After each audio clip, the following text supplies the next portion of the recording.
другие действия, которые нарушают права. По их словам, они не знали о намерениях подозреваемых. В Санкт-Петербурге мигрантам хотят запретить управлять общественным транспортом. С такой инициативой к руководству муниципалитета обратился депутат законодательного собрания города Андрей Рябакунь. Чуть-чуть послушайте. По его словам, он решил предложить это после многочисленных обращений горожан. Рябакунь утверждает, что петербуржцы жалуются на непрофессиональное вождение мигрантов, плохое знание русского языка, хамство и другие действия, которые нарушают права пассажиров. При этом депутат предложил увеличить зарплату водителям с российским гражданством. Считаю, что в нашем городе данная проблема стоит достаточно остро. Многие автобусные маршруты обслуживаются частными компаниями, которые в гонке за прибылью предпочитают нанимать мигрантов как более дешевую рабочую силу. Полагаю, что данная мера будет поддержана жителями Петербурга и благоприятно повлияет на обеспечение безопасности пассажирских перевозок.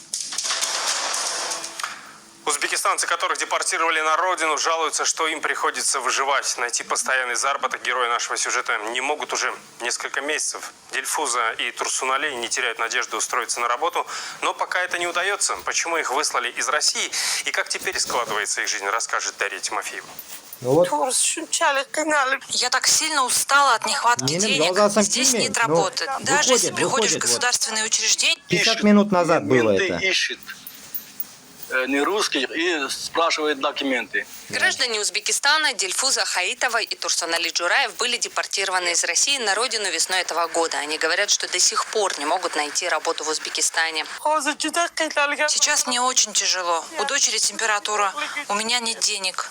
В Узбекистане нет ни работы, ни денег, поэтому мы вынуждены ехать в Россию на заработки. Я хотела построить дом. В декабре 2023 года Дильфуза уехала на заработки в Россию. До конца марта работала посудомойщицей в Москве. После кровавого теракта в концертном зале Крокус Сити Холл усилился контроль над мигрантами. Узбекистанка была задержана во время одного из полицейских рейдов и депортирована.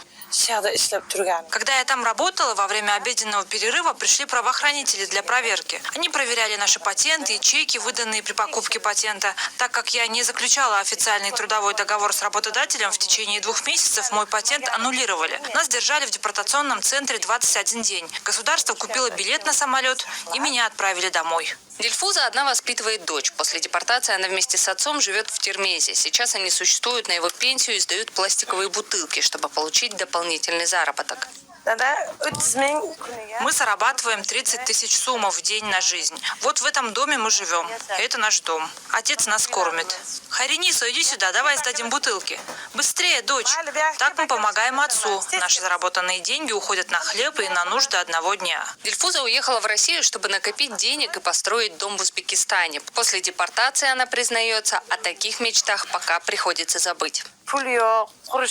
Нет денег, нет возможности строить. Я мать-одиночка. Не знаю, что делать. Если бы нашелся спонсор, построили бы дом. Если бы меня не депортировали, я сама бы работала и построила его.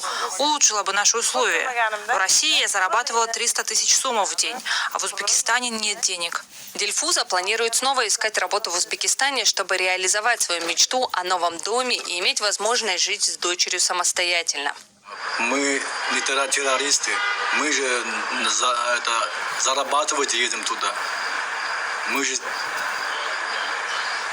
трудолюбивые люди, только приедем работать туда. Турсунали проработал 13 лет в России и был депортирован в Узбекистан в апреле этого года. Он говорит, что в 2024 году давление на мигрантов в России усилилось. Узбекистанец работал в России водителем общественного транспорта и охранником на дачах. Он несколько лет не оформлял документы, позволяющие легально работать. Раньше внимания не обращали. Вот рядом проходили, да, например, с полицией, например. Я вот проходил, я спокойно ходил в городе, а сейчас невозможно так ходить.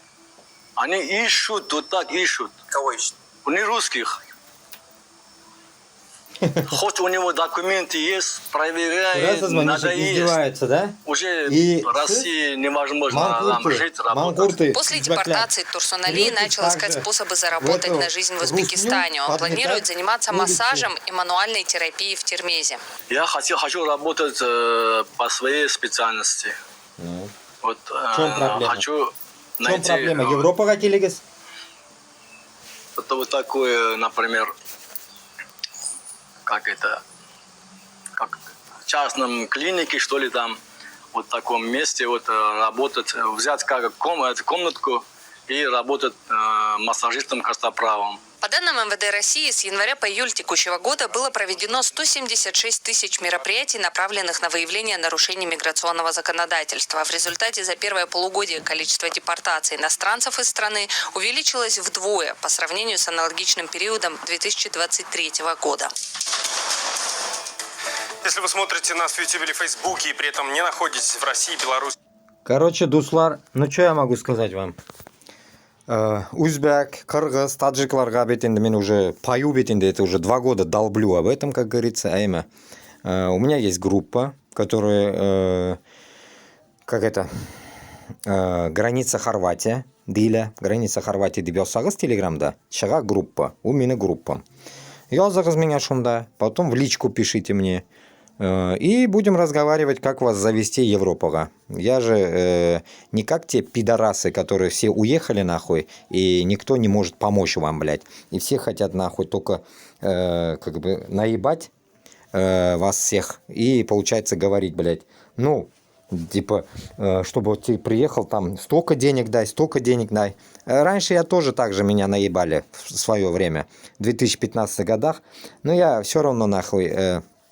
понял эту тему, что свои будут ебать нахуй. Поэтому я как свой, как говорится, заявляю, что ебать вас никто не будет нахуй. Главное, было бы у вас желание и действовать нахуй по моему, мені юлым бойынша.